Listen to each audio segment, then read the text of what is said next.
الدين إياك نعبد وإياك نستعين اهدنا الصراط المستقيم صراط الذين أنعمت عليهم غير المغضوب عليهم ولا الضالين آمين. اللهم صل على سيدنا محمد الفاتح لما أغلق والخاتم لما سبق ناصر الحق بالحق والهادي إلى صراطك المستقيم وعلى آله حق قدره ومقداره العظيم. سبحان ربك رب العزة عما يصفون وسلام على المرسلين والحمد لله رب العالمين. أعوذ بالله من الشيطان الرجيم. بسم الله الرحمن الرحيم. قل اللهم مالك الملك تؤتي الملك من تشاء وتنزع الملك ممن تشاء وتعز من تشاء وتذل من تشاء بيدك الخير إنك على كل شيء قدير. تولج الليل في النهار وتولج النهار في الليل وتخرج الحي من الميت وتخرج الميت من الحي وترزق من تشاء بغير حساب. قل اللهم مالك الملك تؤتي الملك من تشاء وتنزع الملك ممن تشاء وتعز من تشاء وتذل من تشاء بيدك الخير إنك على كل شيء قدير. تولج الليل في النهار وتولج النهار في الليل وتخرج الحي من الميت وتخرج الميت من الحي ترزق من تشاء بغير حساب. آية قل اللهم آية الملك gẹ́gẹ́ bọ́lá ti fi súratul mulki sínú alukur'an súra bẹ́ẹ̀ náà ló fi ayatul mulki síbẹ̀. Ayatul mulki lélẹ́yìí tí à ń kà yìí ọlọ́run sì fi ògo rẹ̀ hàn púpọ̀ nínú àyà yìí.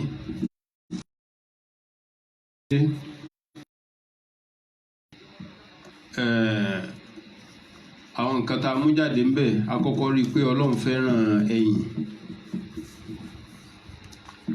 ó fẹ́ràn ẹ̀yìn, ó sì fẹ́ràn kéèyàn ó fi gbogbo nǹkan ti sọ́dọ̀ rẹ̀, pé kó gbà pé n tó bá fẹ́ ní ó ṣe, n tí ò bá fẹ́ kò ní ṣe ṣe. Ó wá tún fi ògo rẹ̀ hàn, ògo màṣíà rẹ̀ ó fi hàn nípa pé ìfẹ́ tòun òní ò máa borí ìfẹ́ gbogbo ẹnikẹ́ni, èròǹgbà tòun ò máa borí èròǹgbà gbogbo ẹlòmíì. Ọlọ́run ní qul Allahumma máa wí bẹ́ẹ̀ gbogbo ìwọ tó bá jẹ́ mùsùlùmí. Ọlọ́run dojú àṣẹ náà kọ Ànábì Muhammad sallallahu alaihi wasallam, bó ṣe wá dojú ẹ̀kọ́ náà ní dojú ẹ̀kọ́ gbogbo ẹni tó bá jẹ́ mùsùlùmí àtẹni tí ń bá ń ka alukur'an tí ń bá ń gbọ́. Kúlé gbólóhùn rẹ̀ ìtumọ̀ rẹ̀ náà ni pé wí Allahumma ìwọ Ọlọ́run. Kẹ́límà yìí àwọn àfáà sọ̀rọ̀ lórí pé kí ni ìpìlẹ̀ rẹ̀. Ó jẹ́ pé tá a bá fẹ́ ṣàdúrà tá a fẹ́ pe Ọlọ́run, ya Allahu,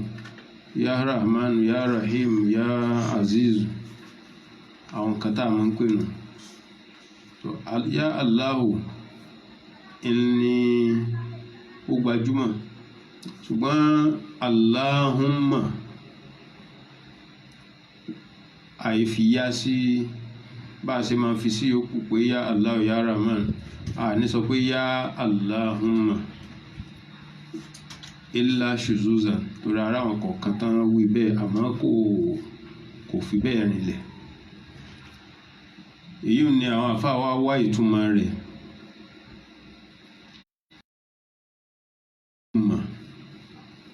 àwọn sọ pé a pè ìwọ Ọlọ́run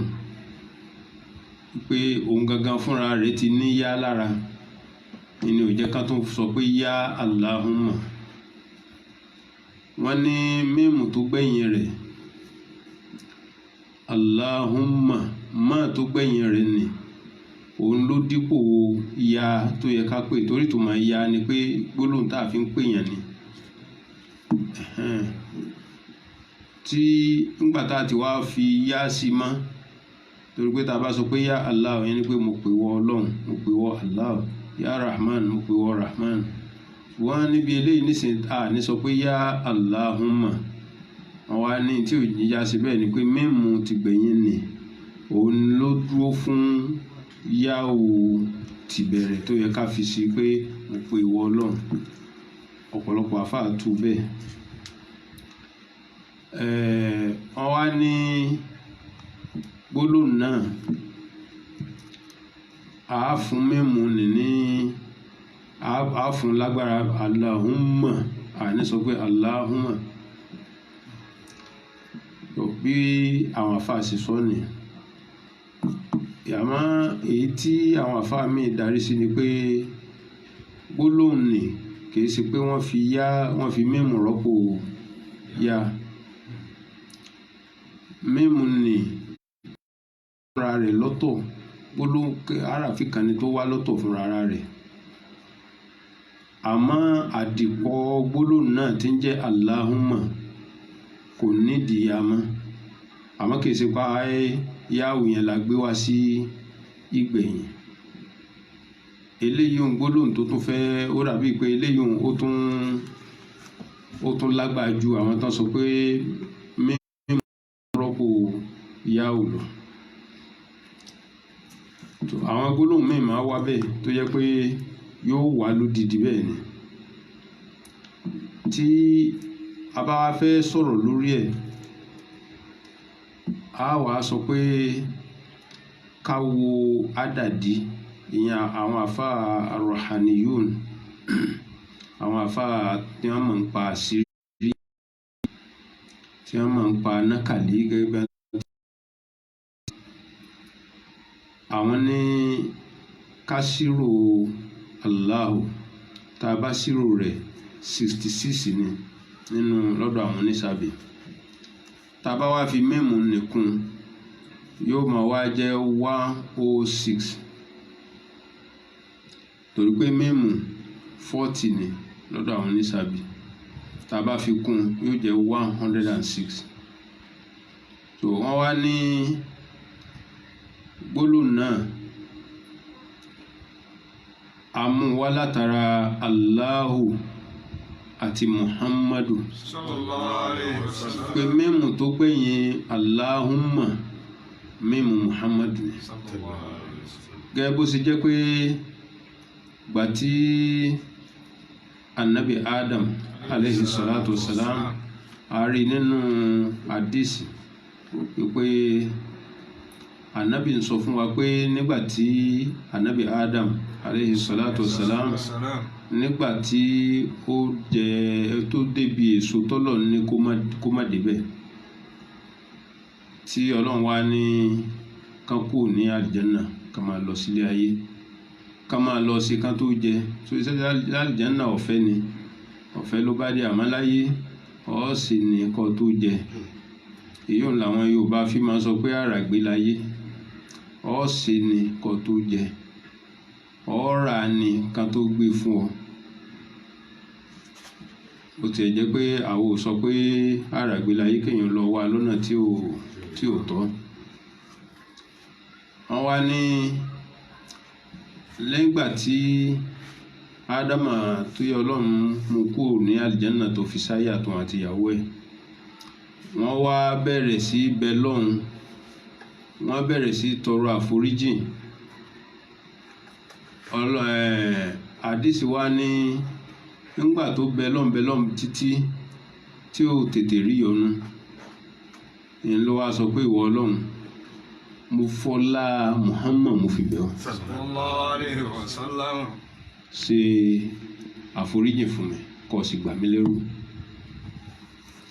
wọ́n nígbà yẹn lọ́lọ́run tó wá sọ̀rọ̀ pé ìwọ Adam bó lọ sí mọ Muhammad sallallahu alaihi wasallam torí kò tí ì dáyé débi tó mọ̀ pé ẹnìkan ní jẹ́ bẹ́ẹ̀ ló wá níbẹ̀ ni ìwọ Ọlọ́run gbà tó ń wà lálùjánnà ó ní òun rí i pé gbogbo nǹkan tí ọ́fíìsì àlùjánnà ó kọ rẹ àtúkọ Muhammadu lọ fi papọ̀ síbẹ̀ òun rí i pọ́n fi sí pé la ilaha illallah Muhammadu rasulullah apá kan àwọn afáà ní ó kàn fi síbẹ̀ pé Allahu Muhammad gbogbo ìtòwò kò jẹ́ ń bẹ̀ ó sáfi okò ànábì tẹ̀lé okò rẹ̀ èyí ni àwọn onímọ̀ fi sọ pé mo tún yà lọ bẹ̀rù ni o làwọn onímọ̀ fi sọ pé tọ́lọ̀ ń bá ń sọ pé ká mọ̀ mú nǹkan mi pẹ̀lú yóò wá fi kún pé ma lam yunazil bihi sultana ẹ má pa nǹkan mi pọ̀ mọ́ Ọlọ́run lópin ìgbà tó bá jẹ́ pé Ọlọ́run ò fún yín ní authority láti pa nǹkan yẹn pọ̀ mọ́ Ọlọ́run tó ọ ń jẹ́ pé a jẹ́ pé Ọlọ́run fi nǹkan kan lẹ̀ tó fún wa ní authority láti papọ̀ mọ́ wọn wá ní kí ni nǹkan náà Ọlọ́run lànà Muhammad sallallahu alaihi wasallam òun mi pé nísìnyí ní àbá sọ pé la ilaha illallah tí a tó ní Muhammadu rasulullah kò tí ì ṣẹbọ kò tí ì ṣẹbọ rárá torí pé ó ti fi sultanu kalẹ̀ lórí eléyìí ó fún wa ní authority láti fi kún orúkọ ọ̀run eléyìí òun ìṣẹbọ. mo pàdé sálàfì kan jọ kan àjọ ìrìn àjò pawọ́pọ̀ àjọ wà nínú ọkọ̀ ẹ wọ́n á sọ̀rọ̀ ó ní gbogbo nǹkan téèyàn ó bá ṣe pátá kéèyàn ó ṣe lillahi torí Ọlọ́run èèyàn gbọ́dọ̀ sọ pé torí Ọlọ́run àti torí ànábì téèyàn bá ti lè sọ pé torí Ọlọ́run àti torí ànábì ó ti ṣẹbọ nítorí pé ó ti fi nǹkan míì kún Ọlọ́run àáfàá sọ owó tíra dáadáa kan tó máa sọ̀rọ̀ mo bí léèrè ó ní bó ti rí nù ó ní tawhid uluhiyya pé tawhid uluhiyya ká gbàgbé ẹyọ kan ni ẹni tá a ṣiṣẹ́ fún ẹni tá a máa sìn ẹni tá a máa wárí fún ẹyọ kan náà ni gbogbo nǹkan yòókù pátá ẹ̀dá ni wọ́n mo ló dáa mo ní màá ka àdìsí kan káfà náà bá ń tu mo wá ka àdìsí pé anabi sallallahu alayhi wa sallam ó ní innamal a'malu binniyat gbogbo sẹ́tìyàn bá ṣe àníyàn láfijọ́ jẹ́ wa innama likulli mri'in ma nawa faman kanat hijratuhu ila Allahi ẹni tó bá ṣe hijira tiẹ̀ nítorí tọlọ́hun wa rasulihi àti nítorí òjíṣẹ́ rẹ̀ òun náà ló tú bẹ́ẹ̀ pé àti nítorí òjíṣẹ́ rẹ̀ tó àfa pẹ̀lú àṣetọ́sí yìí ọ tún ọ sì correction fún àdìsí ànábì ọ lọ yọ wárọ̀ sùúrù kú pé tó bá ṣe hijira nítorí Ọlọ́run àti nítorí òjíṣẹ́ rẹ̀ ọ̀hún pé hijira tán ṣe yẹn nísìnyí wọ́n fi ṣe ìbádà ni wọ́n fi súnmọ́ Ọlọ́run ni wọ́n fi ń wújú rẹ̀ Ọlọ́run ni àmọ́ wọ́n wá nítorí Ọlọ́run ẹni tó bá ṣe nítorí Ọlọ́run àti nítorí òjíṣẹ́ mo ní kí n tó lè gba ọ̀rọ̀ rẹ wọlé ọ̀yọ́ wà rọ̀súlẹ̀ kú ọ má fi òjíṣẹ́ ṣe tàbá wa béèrè ọ ní ànábì ń kọ́ wa lẹ́bọ ni àfa náà wá àdúgbò rẹ pé ó ní wàláhì òun ò tiẹ̀ ronú lọ ibi àdìsí òun kò tiẹ̀ wá sọ́kàn rárá àfa jazakumullahu khairan ká ní kò bá sí ẹni tó lè já níbẹ̀ àwọn tí ń bá sọ̀rọ̀ ńjọ́ náà báwọn náà ò ṣe gbà nìyẹn. tẹ bá lọ bẹ́ẹ̀ nìkan kan nù wọn pé dákun torí Ọlọ́run torí ànábì ẹ má fi ta ànábì sí ẹ ti ṣe bọ ẹ ṣe kíni àwọn ìtukùtù tí wọ́n bẹ́ẹ̀ ṣe máa tutùkùtù nìyẹn. ìlàfi ní Ọlọ́run láàgbọ̀dọ̀ ṣẹbọ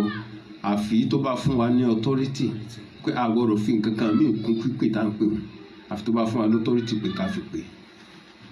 bẹ́ẹ̀ náà ni téèyàn bá wá sọ pé Ọlọ́run mo bẹ̀ ọ́ torí ànábì authority wà fún wa torí ànábì gan ló ní ká fọ́jú kan fi òun bẹ lọ́run. ànábì Adam aleyhi salatu wassalam ó wá ní ìwọ Ọlọ́run ní tó jẹ́ ìmọ̀ Muhammad ni pé gbogbo tó fi sálìjánnà òun rí i pé orúkọ rẹ̀ wà ń bẹ ó sì fowókọ ànábì tì ọkọ̀ Muhammad ọ̀fìtì òun wá rí i pé Muhammad yìí ó ní ipò tó wà lọ́dọ̀ rẹ̀ ni àwọn àfáà kódà nínú àdìsí yẹn ni àti àwọn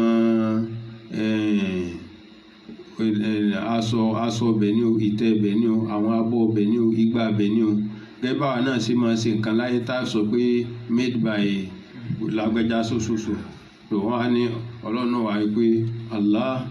Muhammad ní lébẹ́lì gbogbo àwọn nǹkan wọ̀nyí tẹ́ lórí cotton ní everything.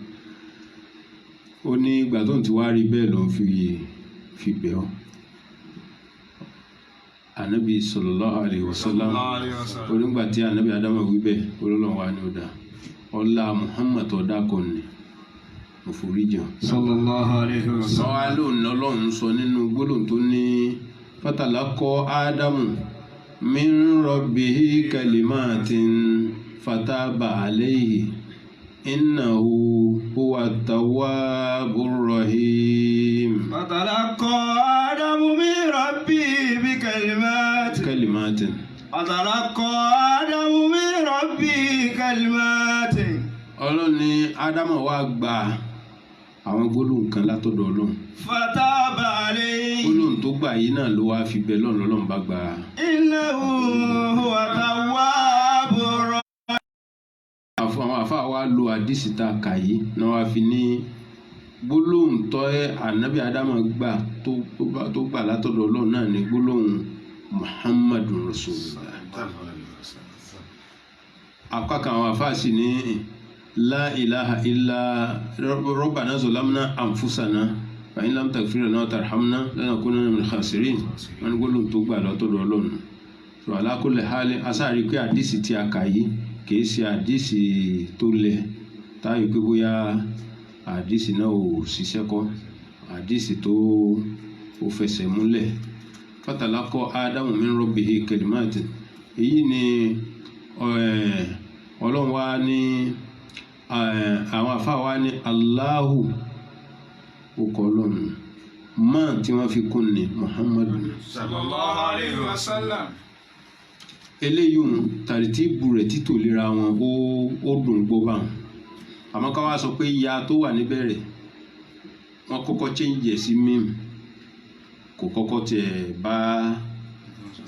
tó yẹ ká sọ ni pé Allahu yá tó wáyé pé yá òyìn ni wọ́n fẹ́ lò pé òní wọn kò nídìí kan change ẹ̀ Allahu yá ṣùgbọ́n gbà tán ti lè sọ tó ti lè di mímu a jẹ́ pé yá yẹn kọ́. ẹlẹ́ẹ̀kejì kò wá yẹ ká gbé sí ìgbẹ̀yìn tó bá tẹ̀ jẹ́ kó náà fi pààrọ̀ rẹ̀ ó yẹ ká gbé sí bẹ̀rẹ̀ ni kó máa jẹ́ malahu àmọ́ ńgbà tí ò ti lọ báyẹn ọ̀rọ̀ pé yá yẹn ni wọ́n fi rọ́pò káyọ̀ dànù. Allahumma ismail azami ní lọ́tọ̀ ìsìmí yìí làwọn àfáà tún wá rí ni wọ́n fi wá yọ amúláhálà mahudu nínú àwọn ìsìmí ni amúláhálà mahudu tá a bá yọ àwọn aráàfin yẹn a rí i pé Allahu Muhammad ní bẹ́ẹ̀ alifu ó dó fún alifu Allah mímu tàkọ́kọ́ ó dó fún mímu àkọ́kọ́ Muhammad láàmù kejì amúlà ó dúró fún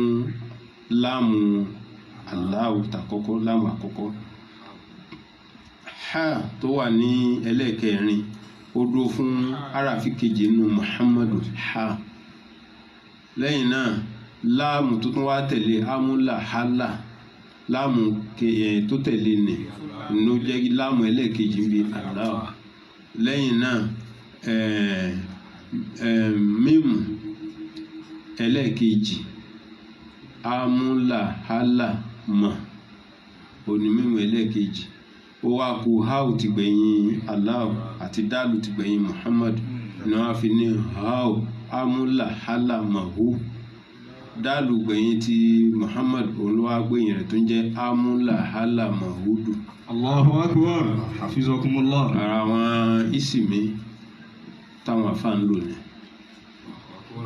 Ṣùgbọ́n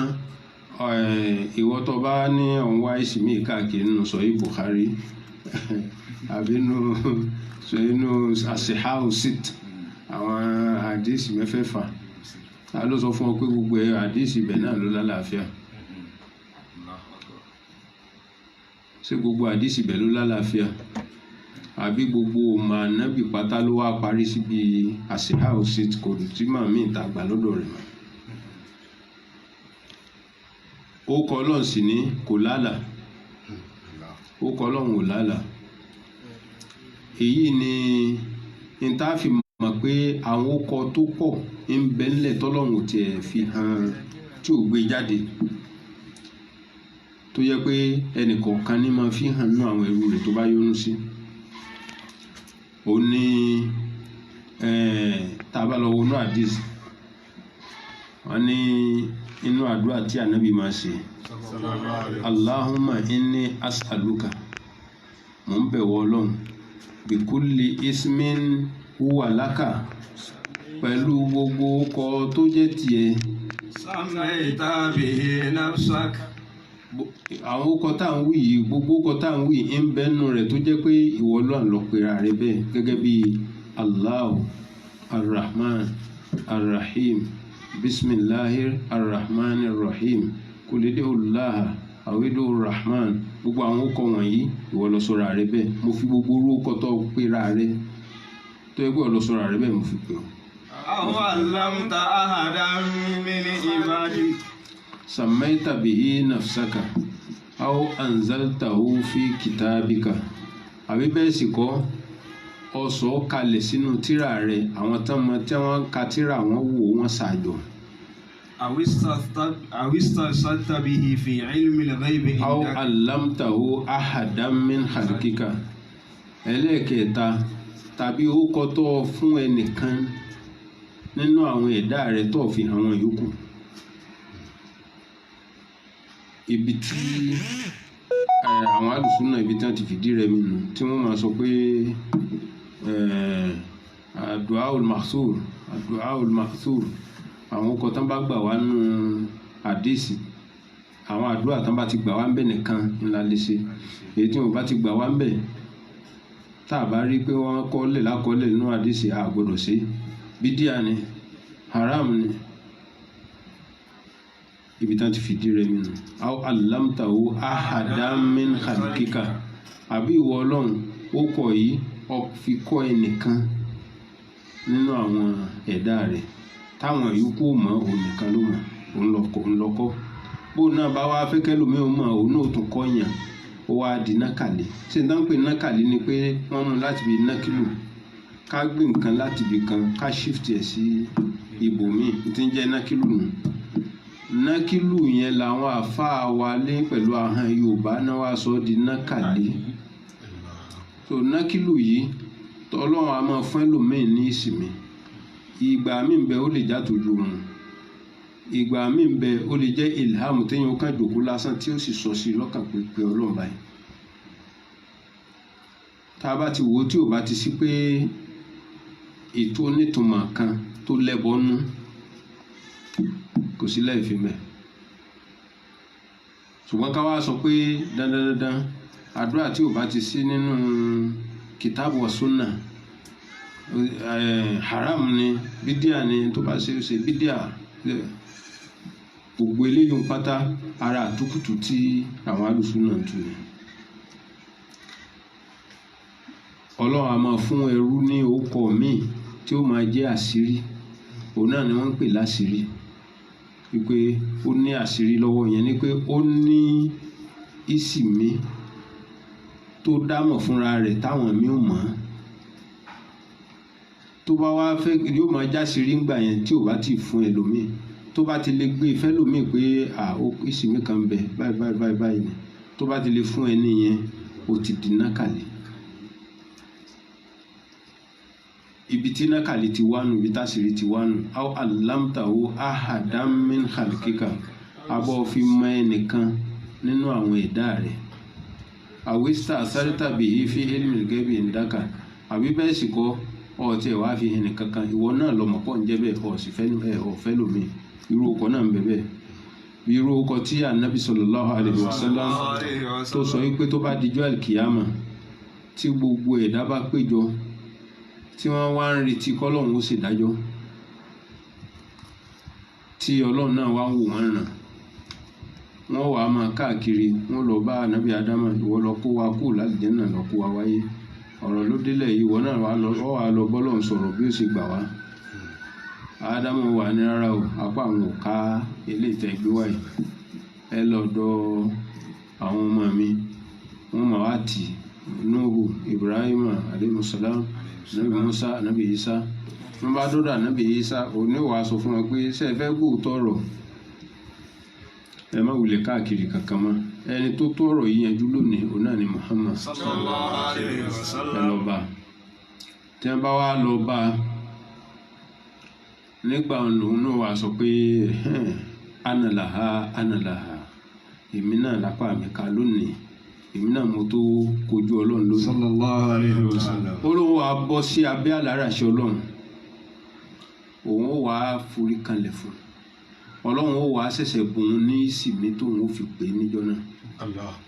Ṣẹ̀rí báwọn omi pé ìsìmí gan Ọlọ́run sì máa ní kò tí ì gbé fànàbí, ó dijọ́ ọjọ́ òun, ọjọ́ ìsìpẹ̀ àkọ́kọ́ nù, kó tó wá kan ìsìpẹ̀ àwọn ìdákọ́ńkọ́, àmọ́ ìsìpẹ̀ tàkọ́kọ́ pé kọ́lọ́run ó tiẹ̀ yọ̀ǹda kó sì dájọ́, ó lóun lòún kọ́kọ́ ṣe, àmọ́ Ọlọ́run ó bùn ní orúkọ tóun ó fi pè é níjọ́ náà ni, léyìí tóun ò tí mà tẹ́lẹ̀, tóun bá wá forí kanlẹ̀ orúkọ ni lòun máa wá fi pè é, òun bá wá pè é débi tínú rẹ̀ bá yọ ni ó máa wá sọ pé sál tóòtọ̀ màmá èyí tó wí náà ó ti tó bá wọn, ó ti ṣe déédéé, mo ti gbọ́ hùn rẹ̀,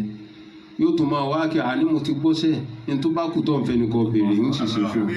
Ó lọ́wọ́ wàá sọ pé ó mà tí èyí sì pé àmọ́ sọ ráwọn ìjọ mi ná ìlà kọ́kọ́ bá ń yọ wọ́n ná, lẹ́yìn náà wàá dákun tú wálẹ̀, ṣàánú wa. Ara àwọn istasarta bihi fi ilmil ghaibi indaka, gbogbo tí ń sọ yìí nísìnyí kì í ṣe pé mú wá lórí, mú wá nínú àkọọ́lẹ̀ ọ̀rọ̀ Ànábì Muhammad sallallahu alaihi wasallam. Gbogbo wa tó bá kú tó bá tún ṣagídí pé kí ni jẹ́ nákàlí, ẹbí mo sọ lánàá pé àfa alùsùnà kan nílẹ̀ yìí ni wọ́n ṣe wá sí pé kò sí tí ń jẹ́ àṣírí, kò sí tí ń jẹ́ nákàlí, ó ní wọ́n máa pé nákàlí kan wà, nákàlí tí wọ́n máa fúnra wọn tó jẹ́ pé bẹ́ẹ̀ kò sínú sọ́yì Buhari, kò sínú sọ́yì Muslim, ẹ wàá máa sọ pé ẹ̀ ń fúnra yín nákàlí. Ṣe rí i pé ọ̀rọ̀ àìmọ̀kan ni, ó sì wà nínú àwọn àgbàfà táwọn alùsùnà kàkún ní Kaduna bí wọ́n ní ìsìmí tí ò sínú sọ́yì Buhari àti Muslim. Ṣé ó ti wá mí pé gbogbo ọmọ Ọlọ́run, gbogbo ọmọ ànábì kò tayọ sọ́yì Buhari àti Muslim. So tíra àṣírí ń bẹ, nákàlí ń bẹ, ismu lazami ń bẹ. Allahumma, Allahu olùlàkọ́kọ́ ni, mímu ti gbẹ̀yìn ni Muhammad ni sallallahu alaihi wasallam. Eléyìí náà òní ó tún máa wá jẹ́ ìtọ́ka pé àwọn àràfí kọ̀ọ̀kan èèyàn lè mú odidi ó kọ̀ọ̀kan kó sọ ọ́ di àràfí kan kó fi pe ọlọ́run. ó kọ ẹyọ kan ọ wàá dì pọ̀ sára àràfí kan ọ fi pe ọlọ́run. ara rẹ̀ náà ni Allahumma mọ́ọ̀n ni ó kọ̀ọ̀kan ló náà lọ́tọ̀ àwa sọ ọ́ di àràfí kan àwa lẹ̀ mọ́ Allah wá jẹ́ Allahumma. ìwọ tí ò bá tún wá yé tí ò bá tún yé ọ dáadáa ọ wà lọ sí ìbẹ̀rẹ̀ àwọn súrà tọ́lọ̀ ń fi àràfí bẹ̀rẹ̀ rẹ̀. alif lam mim alif lam sọd alif lam rọ kaf haw yaw ain sọd. gbogbo àwọn àràfí yìí ìsì mẹ́kọ̀ọ̀kan ló dúró fún. wọ́n di pọ̀ ni wọ́n di pọ̀ wọn aṣọ àràfí kan. èyí náà ni àwọn àfáà Zahiri àfáà Sharia nígbà tí àwọn ìtàn bá débẹ̀ wọn ni Allahu a'lamu bi muradi ọlọ́run ló mọ ẹni tó gbà lérò ń bẹ. àwọn kan náà tú alif lam lápèjúwe ká tú alif lam pé alif wọn ló dó fún Allah wọn ní lam ó dó fún Jibrila yẹn láàmù tó gbẹ̀yìn Jibrila yẹn ló dó fún mim ó dó fún Muhammad. àmẹ́mi wá sọ fún wọn pé àwọn tó wí báwọn náà ń sírò rẹ̀ dáadáa wọn lè gbé àràfí ti gbẹ̀yìn kán wá lò àtàkọ́kọ́ ló gbọ́dọ̀ jẹ́. tí a bá ń gbá wọ́n fẹ́ lo Jibrila ń bẹ̀ ó gbọ́dọ̀ jẹ́ alif jim mim Jibrila nù. ṣùgbọ́n tí ń bẹ́ẹ̀ ni pé alif àti láàmù ni Allahu mímu ti gbẹ̀yìn Muhammadu sallallahu alayhi wa sallam. àbí bẹ́ẹ̀ sì kọ́ alif Allah láàmù lutufi latif mim Muhammad aw mimu limuliki. àwọn ìsìmí òun làwọn àfáà wá tòjọ ẹ wàá rí tí wọ́n sọ pé ahamu sakoku halahu yasu ọlọ́mọba akẹ́wà bá Sheikh Jamiu lọ́fà. àmín. àwọn máa lo ìsìmí náà dáadáa àmọ́ tẹ bá gbé lọ́dọ̀ àwọn ará bí nísìnyí wọ́n ní kò sí nínú kìtàbù wa sunna. nígbà tẹ ọlọ́run ní máa faratna fil kitabi min shay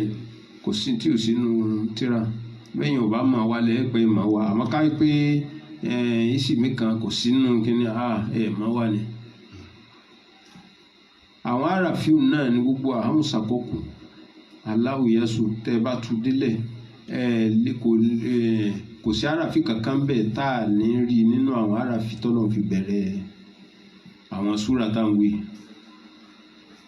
irú ẹ̀ náà ni amúlà halamahudu tá a sọ lẹ́ẹ̀kan tá a bá ti wá gbọ́rọ̀ ọkọ̀ yẹn wà ní àwọn àlìjànú ni wọ́n ń pè àwọn ṣíríkù wọn ni wọ́n ń pè wala takfu ma laysa laka bi ilm ntẹ́ẹ̀mà tẹ́ẹ̀ kàn kẹnu bọ̀ ń gbogbo gbà. tá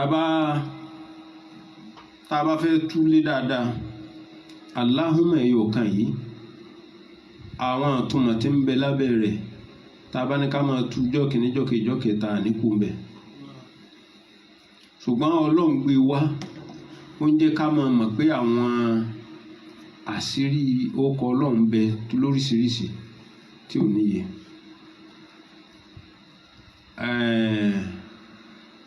ibi tá ti wá rí àwọn àṣírí tá mọ̀ pé àṣírí ń bẹ gidi irú ẹ̀ ni Anabi Yusuf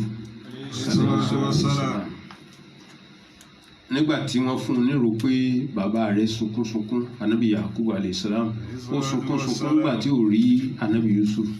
a rí tí tójú òfin rí iná dáadáa mọ́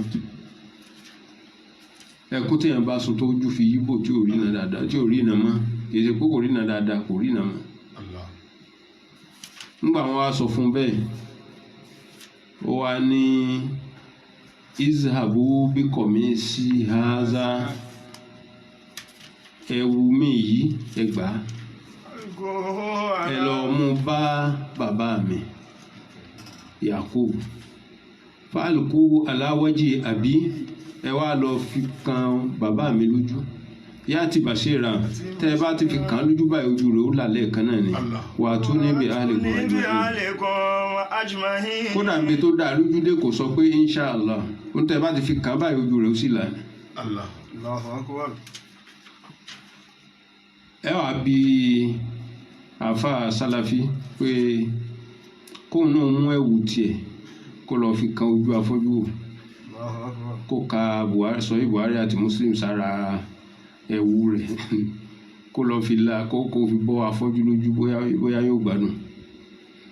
nǹkan kan ní bẹ́ẹ̀ apá kan àwọn àáfà ní ẹ̀wù Yusufu ni wọ́n mú wá láti àlùjánnà ni wípé ńgbà tán fẹ́ sọ ànábì Ibrahim síná aleyhi salatu wassalam ó ní màláíkà Jibril ló mú wá fún kó wọ̀ láti máa jẹ́ kó máa jẹ́ kó prevent ẹ̀ kó má jẹ́ kí iná ó jó nígbà tí ó wá fẹ́ kú láyé ó gbé fún ọmọ rẹ̀ Ishaq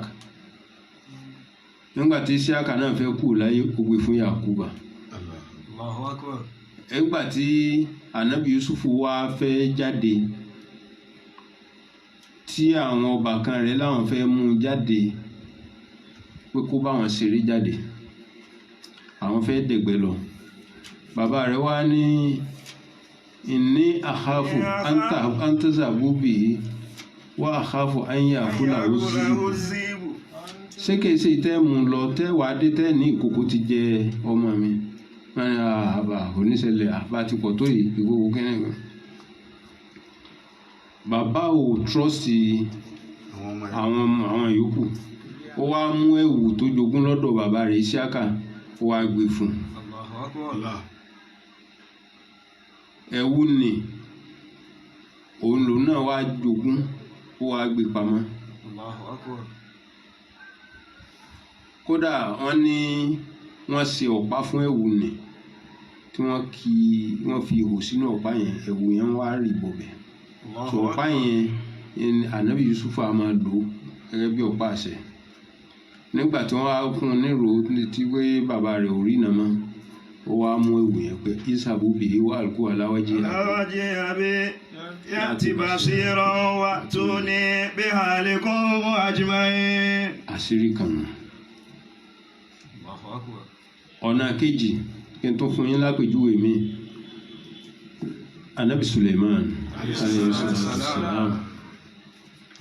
ìjọba tó ṣe àti ọlá tó lò wọ́n lọ́lọ́run bá fi sára òka ni òka yẹn òun náà pè ní khatimu Suleiman òka anabi Suleiman alayhi salatu wassalam òka yìí òun ni ńgbà wọn ló fẹ́ wẹ̀ ó wá bọ́ òka yẹn kalẹ̀ pé kíyàwó òun ó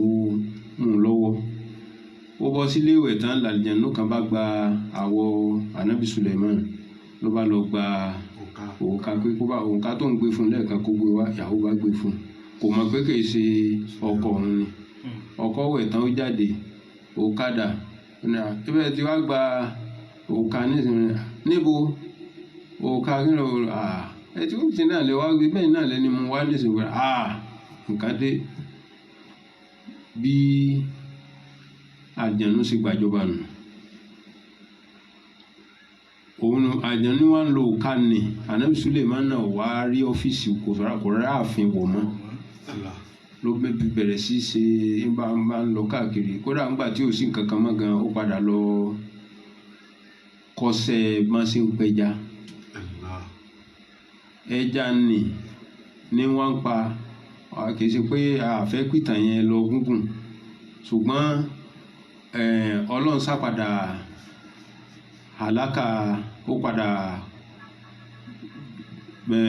àlákà àlìjànú yẹn tó fi jẹ́ pé àlìjànú yẹn padà lọ ju kínní yẹn sódò ń gbòòrò torí pé àṣírí ó padà tú odò tó wá jù sí ẹja gbé mi ẹja tó gbé mì nígbà tí Ànábì Sùlẹ̀mánà tẹ̀lé ọ̀gá tí ń kọ́ níṣẹ́ lọ odò ó wà lára àwọn ẹja tán pa wọ́n bá ti pẹja báwọn ọ̀gá ò fún ní ẹja kan àbí méjì pé ìwọ náà lọ fi sóúnjẹ wọ́n wá fún un lẹ́ja inú ẹja tí ó fún ẹja tó bò kàmí wà ń bẹ̀ ó lanú ẹja ló bá bò kámẹ́rà ó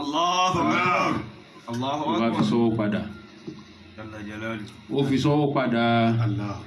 bẹ́ẹ̀ ni ló padà sáàfin bó ṣe ní ọtọ́rìtì padà láti lé àlìjànú kú bẹ́ẹ̀nu ló fi wá gbàjọba rẹ̀ padà àwọn alóòka yìí ibẹ̀ lọ́lọ́run fàṣírí ọlá rẹ̀ sí kan tó nù ínsà ń bẹ́ẹ̀ nù gbogbo tàfsírì ó tẹ̀ jẹ́ pé àwọn ìtàn tó wà ń bẹ̀ àwọn àkíyèsí kọ̀ọ̀kan wà ń bẹ̀ àmọ́ sùn tó ń ti bẹ́ẹ̀ náà ẹ lọ wọnú tafsir. lọ wọnú tafsir ẹ bá ń bẹ̀. lẹ́yìn náà ni ìgbà tó fẹ́ gbé àga Bílíkísù ó wá ń sọ pé ayyukum ya'tini bi arshiha qabla an ya'tuni muslimin ta ni ó bá ń gbé àga Bílíkísù wá. ya ayyuhal malau ayyukum ya'tini bi arshiha qabla an ya'tuni muslimin. qala ifritun minal jinni alágbára nínú àwọn àlìjànú ló kọ oríṣiríṣi máàrídù orúkọ àwọn àlìjànú ni ìfìrìtù náà wà ń bẹ ìfìrìtù làlìjànú tó bá burú tó le tó ní agbára gan òun ló wá jáde pé olówó dìde pé pẹ̀lú ògo Ọlọ́run kan tó parí assignment rẹ nínú ọ́fíìsì kan tó dìde kó ń bẹ àga òun dọ̀dọ̀ rẹ lónìí. inni alayhi laqawiyyun amin. ó ní mo lágbára ànábì ó dọ̀ lójú ó ló dáhùn lójú ń gbòòrò bẹ́ẹ̀ ìkan bá dìde arákùnrin kan dìde ó bá ní yá nabiyallah ya rasulallah wa nabi Suleiman àga táwọn wí yìí èmi lè gbé wá tí ó yá jù bẹ́ẹ̀ lọ ó ní kọ́ tó ṣẹ́jú pa àga náà ti dọ́dọ̀ rẹ̀ tó bá wó kíkọ́ tó wọlẹ̀ ọ̀rì tó bá wọ̀ tó ń kọ́ tó dájú padà sósì ọ̀rì ó sì ṣe bẹ́ẹ̀ ní ana atika bi qabla an yartada ilayka tarfuk. àwọn àfáà wa ní gbogbo àwọn àfáà ní tafsiri ní ismu lazami ló fi gbé àga ń wá torí kìí ṣe ìlú kan ni wọ́n wà àṣírí nù nǹkan ń jẹ́ àṣírí nù tó bá wá bó ṣe wá gbé wà ní tá Ànábì Sùlẹ̀mánà wá gbé pé wá irú ìsìnmí wo lọ lò ya Rasulullah báyìí ni ó ti dínà kàlẹ̀ tó bá ti lè gbé ìfẹ́ nìkan ó ti dínà kàlẹ̀ ó wá kò bẹ́ẹ̀ tá a bá wá ń sọ̀rọ̀ àṣírí gbogbo alùsùnà tí máa ń sọ pé kò sí àṣírí kankan àdúà al-ma'thur àfi tá a bá gbà á látọ̀dọ̀ ànábì bẹ́ẹ̀ ni àwọn àdúrà ń bẹ tá ànábì kọ́ wa ṣùgbọ́n n tá ànábì wá ṣe ó wá fún wa ní tawjihu ni ó wá fún wa ní direction pé tẹ́ ẹ bá fẹ́ ṣe nǹkan báyìí ní ṣe kò wá mí pé n kò tí wàá júwe ni a gbọ́dọ̀ ṣe mí mọ́ ó fi yí òun kọ́ wa ni irú ẹ̀ ní nígbà tán lọ bá pé bó láàmú sàṣàlátù fún ọ tó rọlọ́run ló ti pàṣẹ pé ká máa sàṣàlátù yìí àti mọ̀ bá ń ṣe ń sálámà àmọ̀ pé àsàlámù àlékà náà ní sálámà àmọ́ sàlátù ń kọ́ bò láṣẹ ó wá kọ́ wọn níkọ̀ tàwùjíhù pé bẹ́ẹ̀ sì máa ṣe nì Allahumma salli ala Muhammadin wa ala ali Muhammadin kama sallaita ala Ibrahima wa ala ali Ibrahima innaka Hamidum Majid warham Muhammadan wa ala Muhammadin àti gbogbo àwọn sígà tó wá ń bẹ̀ báyìí èyí ò náà ń pè ní salatu Ibrahimiya èyí ò ní àwọn sálàfí náà bá ní lẹ́yìn àsálàtù kò ẹni tó bá tún ṣe àsálàtù míì yàtọ̀ sí ìta náà bí ti kọ́ wa ní bídíà ni. bẹ́ẹ̀ ni bó sì ti rí lára wọn náà nù ní tí wọ́n bá ti kọ́ wọn lé kéwù nìkan ni wọ́n mọ̀ àwọn ò ní làákàyè pé jẹ́mi náà fi làákàyè mi kémi náà fi gbé tuntun kí n fi mú inú tán kọ́ mi kémi náà tún fi mú nǹkan jáde wọn à ní làákàyè yìí ẹ̀ǹkan bá ti gbé fún wọn yẹn ìran wa dúró lórí ẹ̀ àmọ́ kàràmbà ni wọ́n tí wọ́n bá fẹ́ ṣe kútùbà ọ̀tọ̀ọ̀tọ̀ ni àsàlátù tán máa ń ṣe lórí kútùbà alhamdulillahi rabbil alamin wassalatu wassalamu ala ashrafil anbiya wal mursalin mú èyí tí mo wí ní mú jáde nínú àdìsí fizakumullah bẹ́ẹ̀ sì ni tẹ́ bá gbé tírà kalẹ̀ tẹ ẹ lọ kó tírà àwọn alùsùnà ẹ kó ti Ibn Taymiyyah Ibn Baz àti Albani gbogbo wọn ẹ kó àwọn tírà wọn kalẹ̀ ẹ wá wo àsàlátù tẹ́nìkọ̀ọ̀kan ṣe sí bẹ̀rẹ̀ tírà rẹ̀ ọ̀tọ̀ọ̀tọ̀ ni kò jọra wọn àmọ́ tá a bá ti wá rí i pé àwa à ń ka àsàlátù fati ti àwọn ẹ̀rín bídíà ànábì ò ṣe ìtànábì ò bá ṣe ẹ má ṣe ìtànábì ti ṣe kalẹ̀ náà ni. ọlọ́run ní qul Allahumma malikal mulki tu'til mulka man tasha wa tanzi'ul mulka mimman tasha wa tu'izzu man tasha wa tuzillu man tasha biyadikal khayru innaka ala kulli shay'in qadir. qul Allahumma malikal mulki تؤتي الملك من تشاء وتنزع الملك ممن تشاء وتعز من تشاء بيدك الخير إنك على كل شيء قدير. nígbà tí ogun Badri nígbà tó gun lè tá Ànábì bẹ̀lọ́n tó bẹ̀lọ́n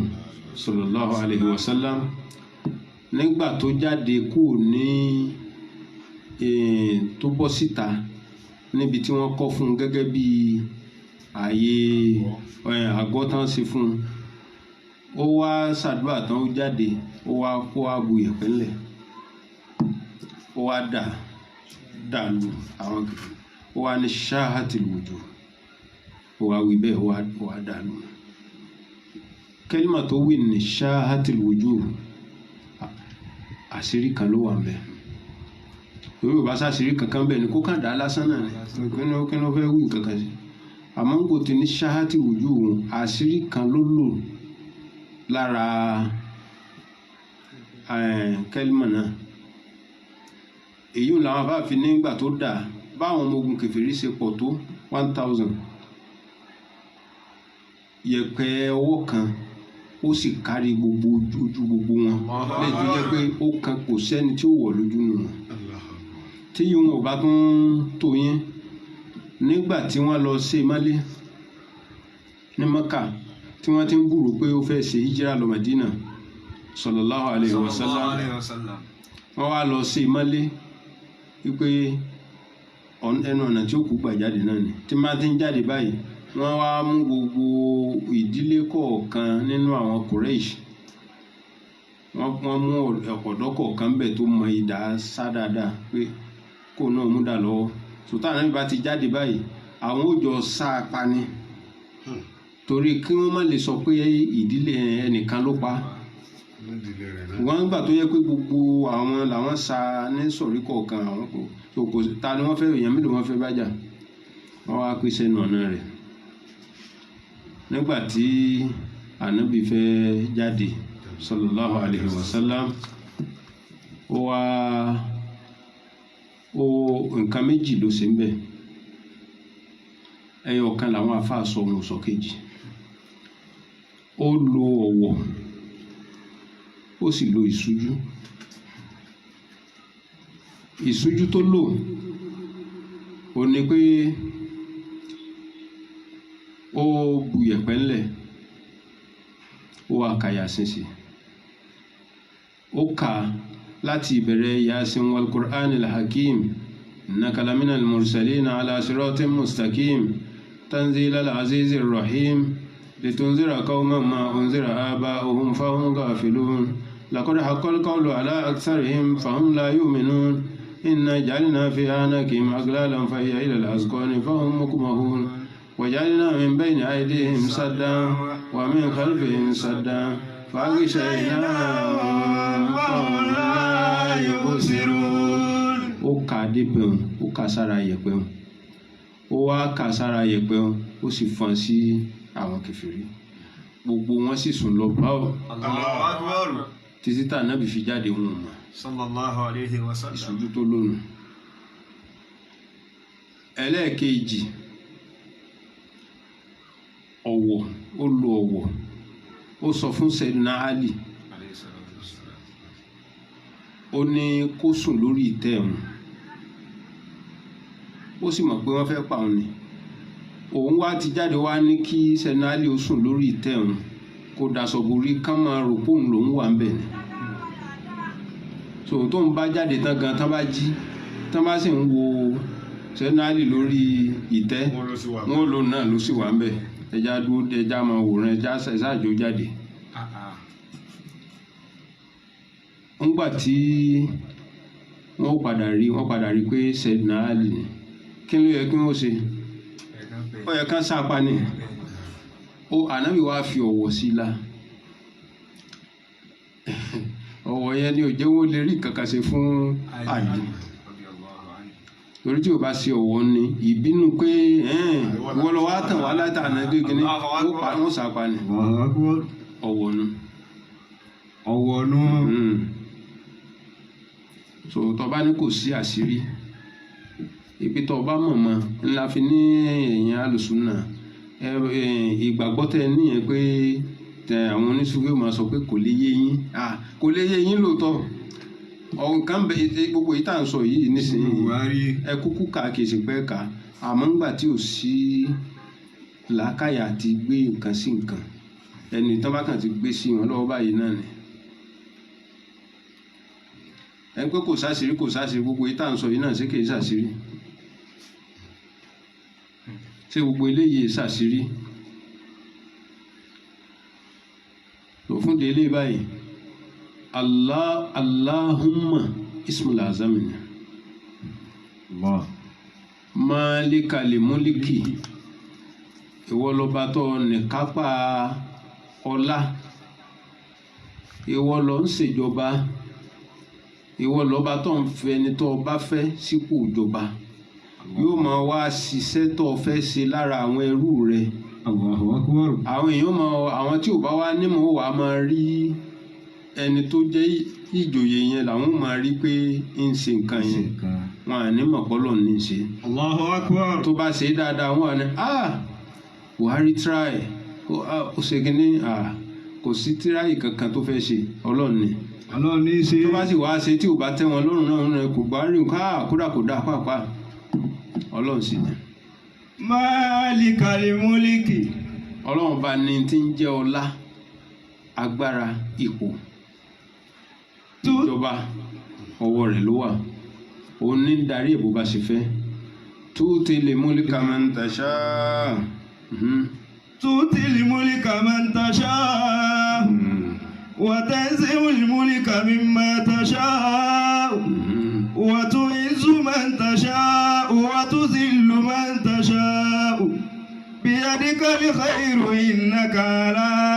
kulli shay'in qadir. Ma shi'ta kana wa in lam asha wa ma shi'tu in lam tasha lam yakun. Ma shi'ta kana wa in lam asha wa ma shi'tu in lam tasha lam yakun. Khalaqtal ibada ala ma alimta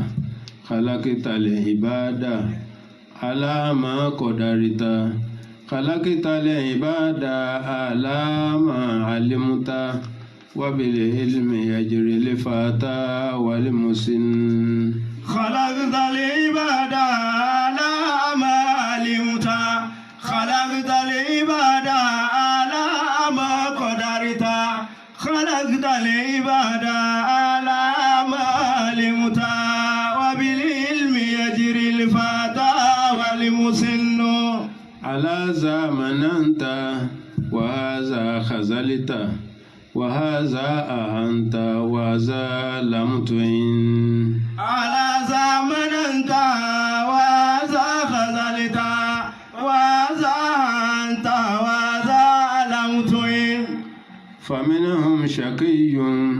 ومنهم سعيد ومنهم قبيح ومنهم حسن ومنهم شقي ومنهم سعيد ومنهم قبيح ومنهم حسن má ṣe takana tí Ọlọ́run bá fẹ́ tó bá wà nínú èròǹgbà rẹ̀ pé mo ti fẹ́ kó rí ni káánà bí ó sì ti rí náà nù kò sẹ́ni tó lè yí padà. wàyí làwọn àṣà. kódà bẹ́ẹ̀mi àbí gbogbo ọmọ aráyé ò bá fẹ́ kó rí bẹ́ẹ̀ tó bá rí pé tí Ọlọ́run bá fẹ́ kó ṣẹlẹ̀ ní bí ó ti rí náà nù. wà á máa ṣe tù ìlànà tàṣà làwọn yẹ kọ́. èyí tèmi bá wá fẹ́ kó ṣe àbí tí gbogbo ayé bá sọ pé níta fẹ́ kó ṣẹlẹ̀ ní ẹni tá a fẹ́ kó wọlé ìjọba ni ẹni tá a fẹ́ kó rí ṣe nínú mọ̀lẹ́bí ni tí gbogbo ayé bá fẹ́ bẹ́ẹ̀ tọ́lọ́hun ò bá fẹ́ kò sì ní rí bẹ́ẹ̀. khalaqtal ibada ala ma alimta. lórí ìmọ̀ rẹ lórí kádàrá rẹ lọ fi dá gbogbo ẹ̀dá bọ̀ ti kádàrá ti kálukú fún un. wàbílílmi ẹ̀dìrẹ́ fata wàlúùsínú. ìmọ̀ rẹ àti àkọọ́lẹ̀ rẹ orí agbọ́nrin náà ni gbogbo ẹ̀dá ò máa tẹ̀lé tí ó fi kú láyé kò ní kọjá àkọọ́lẹ̀ rẹ. aláza mọ̀nàntà wà á khazalita. aláza mọ̀nàntà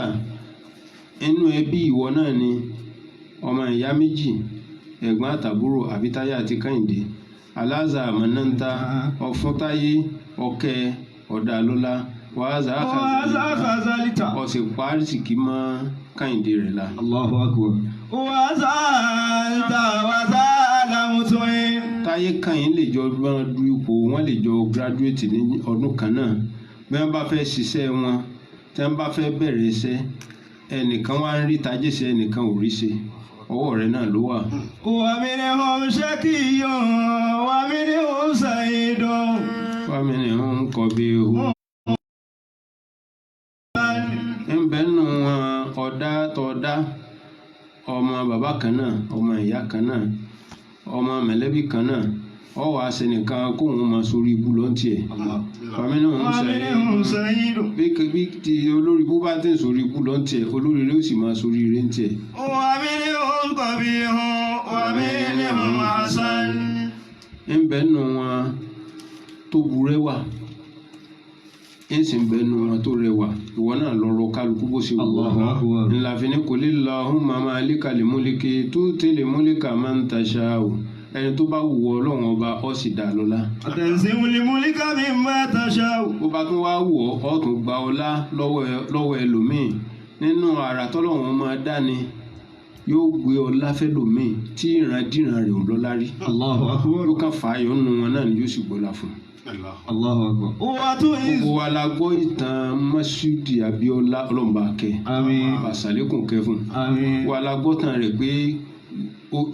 àtàkàtà dìde ni àmọ́ lòun sì fàáyọ ó gbọ́lá fún ó wá pọ̀ nínú àwọn tọ́lọ̀ ń ṣe bẹ́ẹ̀ fún abáwo wo àwọn dáńsẹ́ àyà kẹ̀kẹ̀kẹ̀ nínú àwọn house of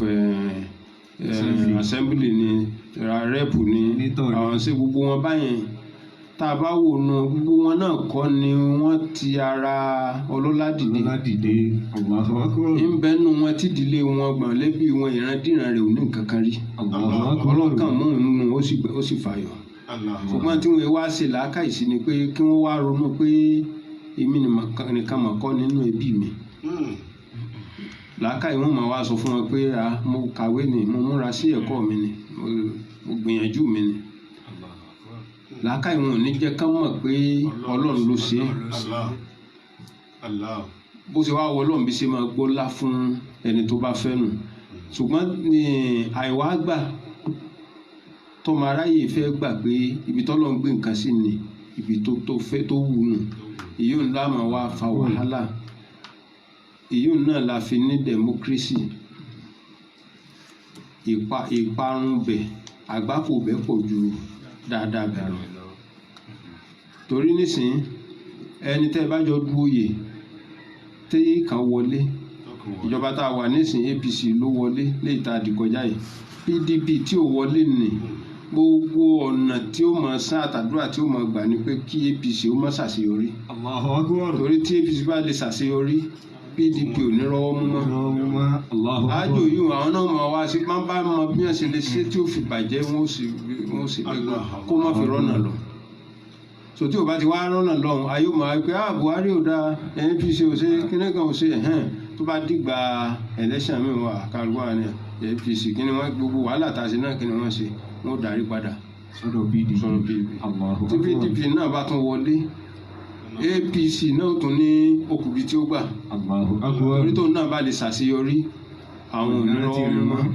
so bóun náà bá fẹ́ ṣàṣeyọrí nígbà PDP tiwọn àwọn APC náà níbo gbogbo ọ̀nà táwọn òfin bá jẹ́ oṣù gbọ́ àwọn èèyàn ti ṣàṣeyọrí níjò la tó wá fẹ́ ṣàṣeyọrí nígbà tá a gbà pé ẹni ọlọ́run bá ti gbé fún gbé fún un tó tìlú múlíkà máa ń tàṣà o ẹni tó lọ́n bá wù náà ní máa gbé fún. ẹ̀sìn onímúlíkà mi máa tàṣà. ẹ̀yin tẹ wà ń bẹ̀ tẹ́lẹ̀ tẹ kú ń bẹ̀ ọlọ́run ló gbà á kì í ṣe bí APC. wà tó ìṣù máa ń tàṣà. bá a ti wí tó náà asáre PDP tó náà tó jẹ nínú ìjọba APC yìí àrí APC tó tún rọ́wọ́ mú bẹ̀. ọwọ́ ọlọ́run bẹ́ẹ̀ ni. Inshallah tó bá tún dọ̀la á tẹ̀síwájú sadaqallahul azim subhanallah wa bihamdihi subhanallahil azim subhanallah wa bihamdihi subhanallahil azim kalimatani khafifatani ala lisani thaqilatani حبيبتان إلى الرحمن سبحان الله وبحمده سبحان الله العظيم. صلوا على النبي الكريم.